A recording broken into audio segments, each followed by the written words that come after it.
I got an opening statement that most of the women are going to agree with, but I'm gonna say it anyway. You know, men can be boneheads sometimes.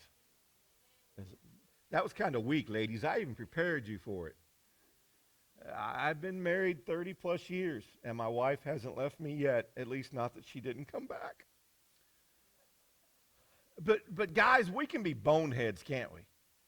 I mean, there are signs clearly labeled for us to follow that we decide those signs are just suggestions more than actual rules, right? And I'm not talking about the speed limit. We all know the speed limit is more of a suggestion unless there's a highway patrolman around, and then you better watch out, right? But there are signs that you're supposed to follow, right? You ever notice there's a weight capacity on the elevators? Anybody want to push that limit and find out what happens when you have 2,501 pounds? No, right? The consequences of that would be horrendous. At least I think it would. We were at a wedding, and there are several of us that are fluffy, and we went to go downstairs, all of us fluffy people, and a couple of us decided that we were not going to get in the elevator at the same time as the rest of us fluffy people.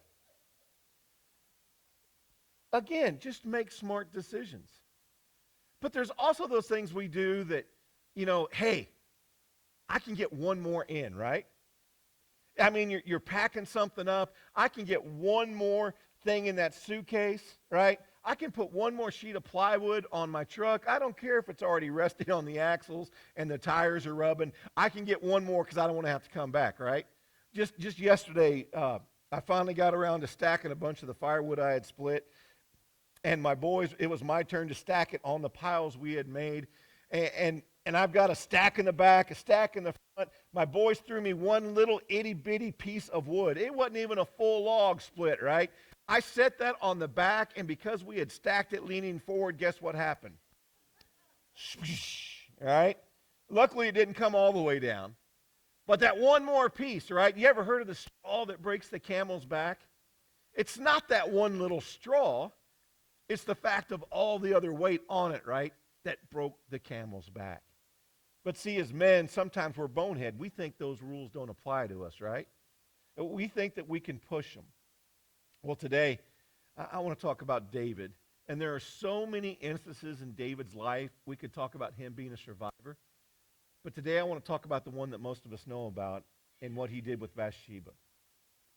Now, if you don't know, it's found in 2 Samuel chapter 12. I know our bulletin says 20, but something got transposed. It's actually 2 Samuel chapter 12. And the story of this goes like this. It tells us in the beginning that it was the time in the spring when kings go to war.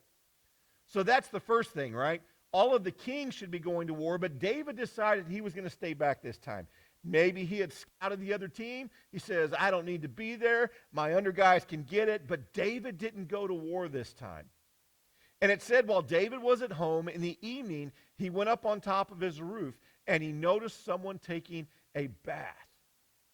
Now, before you go there, some of you going to Guatemala, you will learn not every place has a hot water heater. So how are you going to get water hot for your bath or your shower? Well, you've got two options, right? You can set a fire and get that old kettle a rumbling and get hot water, or you just set water up on your roof, and as the reflection and as the sun heats it up, guess what you have? You have warm water. Now, that same water that was warm when you came home from work is going to be ice cold in the morning. I'm just here to tell you it is. But in the afternoon, in the evening, the women would go up on the rooftops if they had a house, and they would take care of the things they needed to take care of. Up in the air, they're not down where everyone can necessarily see. Well, you can imagine, I'm sure David having the king's mansion, it was huge, and he could see throughout. And it's not that she was up there taking a bath. It's that David kept watching. See, before you go and say, well, if that woman didn't want to have that happen to her, she shouldn't have wore that. There may be a little bit to that, but the man had to make the decision to do that to her. And the same thing, David made the decision to keep watching her and lusting after her. There's a decision there. I don't think Bathsheba did anything wrong. David can't get her out of her mind. That's the next thing. He just kept going over it in his mind. He didn't have phones back then. He couldn't take a camera. So he said, I've got to see her again, right? He goes and he gets her, brings him to his house. They do what adults do, right? They had that physical relationship. They had sex. And sure enough, here comes a baby. David starts panicking. Man, she's a married woman, Uriah the Hittite. He actually serves in my army. So David concocts a plan. Hey, I'm going to call Uriah back. I'm going to make him look like he's a messenger bringing me information about the war. And when he comes home, surely he'll go into his wife and lay with her. And whew, I'll be off the hook. Well, Uriah comes back, but he refuses to go home. He sleeps, or the servants sleep, outside the king's gate. And David's like, come on, you need to go home. And Uriah tells him, why would I go home when all of my fellow servants who are serving you and dying for you are in war and tents right now? See, Uriah was a man of honor. Even when he had the opportunity to take advantage of a situation, he knew what his fellow comrades, his fellow men at arms were doing. And he says, I'm not going to go back to my wife. I'm not going to enjoy the comforts of home while they're still at war. Again, David should have been at war, but he wasn't. So David goes, now what am I going to do? I got an idea. Uriah is such a noble man. I know a fight. I'm going to send him back to war. And he took a letter that David wrote to his general and said, hey, I want you to put him in the front of the lines, and when the fighting gets the worst, I want you to pull back from him. Uriah, the man of nobility, carried his own death sentence back to the war front. Didn't open it up, didn't read it. He was faithful. Sure enough, they get into a war on purpose. Put Uriah up by the wall where everyone can throw spears and arrows and rocks, whatever it is they did in warfare back then, and Uriah dies. Letter comes back to David, says, hey, it's done. Uriah is dead. David waits for the allotted time for mourning, and then he goes and marries Bathsheba, right? Everything is all right now, right? It's covered up. It'll look like, hey, it's just a product of their wedding night. And when the baby comes, oh, it's just a preemie. It's just a little bit early. No problem. David is in the clear, right? There's nothing you can do that can be hidden from God. I'm not big on tattoos. When they stuck me with the needle when I was going through cancer and everything, I've had enough needle sticks. They probably could have done a big old tattoo, but I'm not big on tattoos. My son kind of is. He's got several. He got one right down his spine that says, what's done in the dark will be made or will come out made to the light or something like that. He goes, Dad, look what I got. And I'm like, I can't read sideways. You better tell me what it says. All right? But that's actually from a Bible verse. God says, what you do in private, I see. So, David has this beautiful baby boy. Him and Bathsheba, I'm sure, even though Bathsheba lost a husband, they are over the moon ecstatic. I don't know if David ever told Bathsheba what he had done. They're over the moon ecstatic. And God comes to the prophet Nathan. And he says, I got a job for you to do. I want you to go talk to David. And I want you to give him a parable because David has sinned greatly in front of me. I don't know about you, but I would not want to be a prophet at that moment. You want me to go in front of the king and tell him he's done wrong and there's going to be consequences for his sin? There's another prophet down the street. God, you called the wrong one. Why don't you dial them up and send them, right? That would be a scary thing. But Nathan goes before David and he says, hey, there was this poor guy who had this ewe lamb and had it ever since it was just birthed. I mean, it was in the house with him and his kids, grew up like a kid. I mean, this ate from his table. And his neighbor, the rich guy, had friends come over. And when they came over, instead of taking from his abundance of all the flocks that he has, he went and had his servants take that one little ewe from that poor guy and had it killed and had it brought for their meal. Well, David, after hearing this story, notice his response in 2 Samuel 12, verse 5. Then David's anger was greatly kindled against the man. And he said to Nathan, as the Lord lives, the man who has done this deserves to die.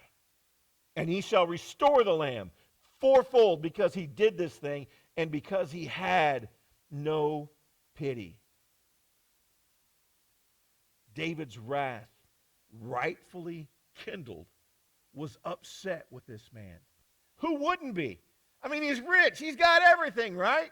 Camels, donkeys, whatever it is, cars. I mean, today, he had all the land he wanted, all the cattle he wanted, but he didn't use it. Instead, he stole from someone else, his only lamb.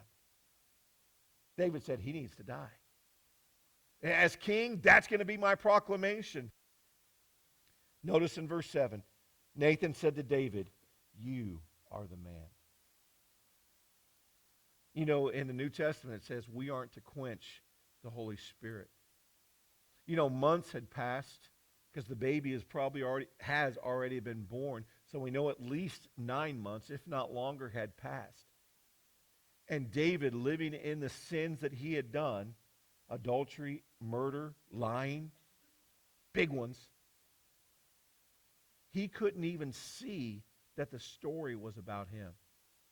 Whether he had justified it to himself, whether he had buried it so far deep down deep that he wasn't letting it come up, he couldn't see himself in this clear story about him.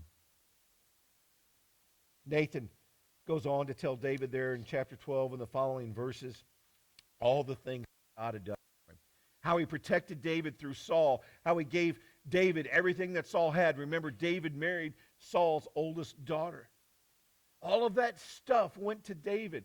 God had protected him, put all of his enemies at his feet, and he's like, God did all this for you, and this is how you're going to treat the Lord your God, that you're going to commit murder and you're going to commit adultery as the leader and as the king of Israel.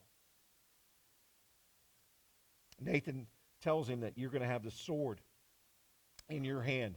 No longer is there going to be peace in your kingdom. From now on, you're going to have to fight.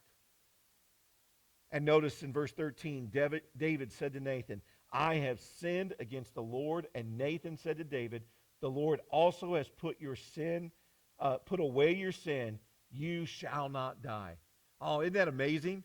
Even though David in his self-righteousness, even though he was a big, huge, this was his sin, and he said the guy needs to die, when he realized that it was going to be him, God's the one saying, hey, David, I'm not going to require your life because of this sin. Man, God's mercy and his grace is just overwhelming. All of us here can speak to that.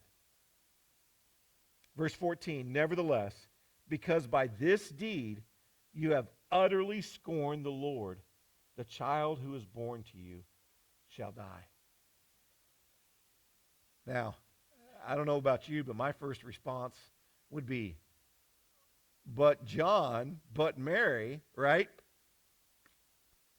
We all have to know people who have lives worse than us, right? If not, you need to get better friends because they'll make you feel better about yourself if you hang around them. Just telling you, that one's free for you, right? If you don't have a friend like that, you probably know someone on Facebook that's posted something about one of their friends. Just claim onto them, right? You watch your friend living in utter sin, doing things in business or in their life that are just stupid, messy things, and it seems no matter what happens, they come out smelling like a rose. You do everything right, and you still seem to be on the behind end of the blessing, right? But David deserves this stuff.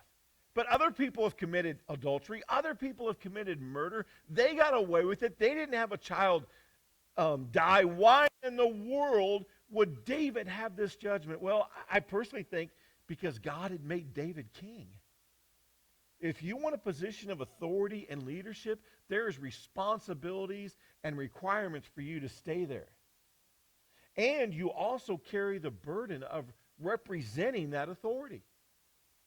When I put on my other shirts and uniforms and I go out as a deputy sheriff of Cherokee County, I represent the law, first of all.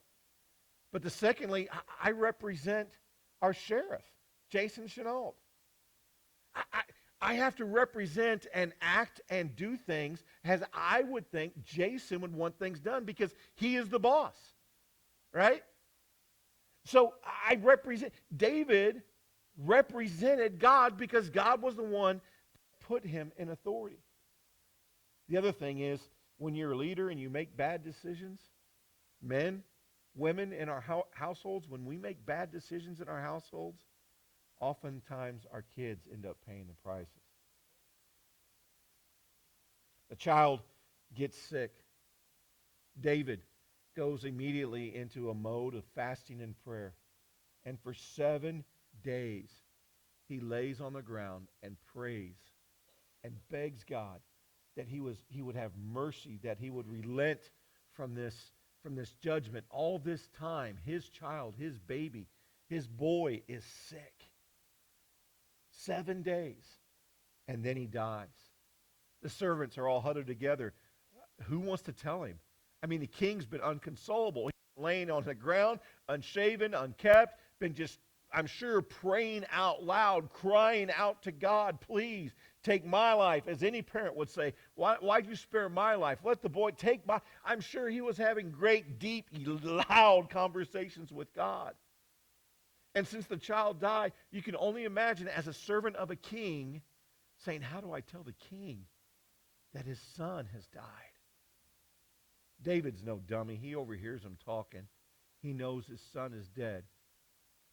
And we have this verse, the verse that's on your bulletin in chapter 12, verse 20. It says, then David rose from the earth and washed and anointed himself, changed his clothes, and went into the house of the Lord and worshiped. The first thing he did, he didn't eat, he didn't do all that. He went into the house of the Lord and worshiped. Well, why would David do that? I'm sure the servants were asking each other, why did he go worship first? Why is he fine now? Why is he still crying and mourning that the child just died? He got up, shaved, got ready, put on his best stuff, put on something to make him smell good, and went in and worshiped God, and now he's sitting at the table eating. This doesn't make sense. Well, the truth is, David had a truth that they didn't understand. It's just like Christians, right? When our loved ones die, we're going to miss them. We're going to miss the relationship. And it doesn't mean we're not going to mourn. But hey, if you're a Christian and your loved one dies and you know they're going to be with the Lord, woo, it's a party, right? They're home. They are home. They're in a place that is amazing that we're going to meet them sometime soon. I don't have to cry worrying where they are. I know by their life and their testimony, they are home. David knew where his boy was. Notice his response. He said, while the child was still alive, I fasted and wept. For I said, who knows whether the Lord will be gracious to me that the child may live? God had been gracious to David his whole life. He knew that God could be gracious even in David's sin. He was pleading with God. Verse 23, but now he is dead. Why should I fast? Can I bring him back again? No, I shall go to him, but he will not return to me. See, David rested in the assurance of what he knew about and from God, that he was not going to bring his baby boy back. But he knew one day they would be together in glory. David moved on. From this point on, David's life takes a turn, honestly, for the worse. You're going to find family struggles. You're going to find enemies coming against him. From inside his own kingdom, people are turning against him. But David knows that this issue, because God said his sin is removed, it is in the past. I know it's kind of harsh, but here's the way I want to end. Let's look at some of the lessons from an adulterer and a murderer. That's what David was. I know other places he's called a man after God's own heart. But at the core, he was an adulterer and a murderer. The first lesson we can learn from David is don't justify yourself. Again, we don't know what happened in that 9 months or a year or how long it was. The Bible doesn't give us dates. That David lived with the guilt and everything of what he had done. Whether he was justifying and trying to make amends for it, we don't know. But when Nathan confronted him with his sin, he didn't try and point the finger somewhere else. He didn't try and justify, yeah, but I'm king. Don't I deserve to be happy? Don't I deserve to have what I want? I've served the Lord. I've served these people. Don't I? You could come up with all sorts of excuses to justify your wrong behavior. When you're confronted with your sin, the first thing is, don't justify it. The second lesson we can learn from an adulterer and a murderer is don't think that God kicked you out. This is a big one. I don't care what's gone in your life. Maybe someone here has murdered someone. Maybe someone here has committed adultery or fornication. I don't know. Maybe whatever your sin you think you have is too far gone that God can't use you, that God can't restore you. We have here in the lesson of David that's so wrong. A king committed murder. A king took someone else's wife and covered it up. Man, all biggies on God's list. And yet, God does and will still use David. Whatever is gone on or is going on in our life, there's nothing that God cannot forgive and restore in our life. Like David, it may not be an easy path back. God didn't remove the consequences of David's sin, but he did restore the fellowship. David knew that. That's why the first thing he did when he heard the boy was dead is he got up, cleaned up, and went to worship the Lord. It was time for him to get his relationship with God back on track, let the past be past, and walk in the future. The third thing that we can learn from an adulterer and a murderer is the importance of worship. See, worship isn't just singing songs. Paul tells us in Romans that our job as Christians, the only thing that makes sense is that we present our bodies as a living sacrifice. We call it worship music. We call it worship service. It's not. It's just something, I wonder sometimes if us putting labels on it eases some of our conscience when it shouldn't. Our lives are to be worship. The way we do business, the way we treat our children, the way we treat our wife, the way we walk every day is supposed to reflect that we are called by God's name as little Christ, little children of God. David returned to worship. Our lives need to be worship. I don't know where everyone is today. I don't know what's going on in your life. But I can tell you that if David can survive this and God still use him and God not kill him and God love him and still help him be king and helps him through his son's rebellion and helps him through all the other crap that's going to come his way because of his sin, God can help you and restore you to relationship with him. And whatever was in the past, like David, if you agree with God, that is sin, I'm leaving in the past. God is ready to walk arm in arm with you into a future that's a whole lot better. Whole lot better. Father, I thank you for the promise in your word and for the stories in your word that when we're at our worst, you don't change being the amazing, loving, gracious, merciful, just God that you are. We understand that in your justice there still is penalties and consequences for our sins, and that the ultimate penalty of separation from you was taken care of by Jesus on the cross. And those of us that have accepted that free gift of life because of what Jesus did on the cross, that we can now walk in life assured that our eternal home is heaven. That no matter what we do, we will see you and live with you in glory one day.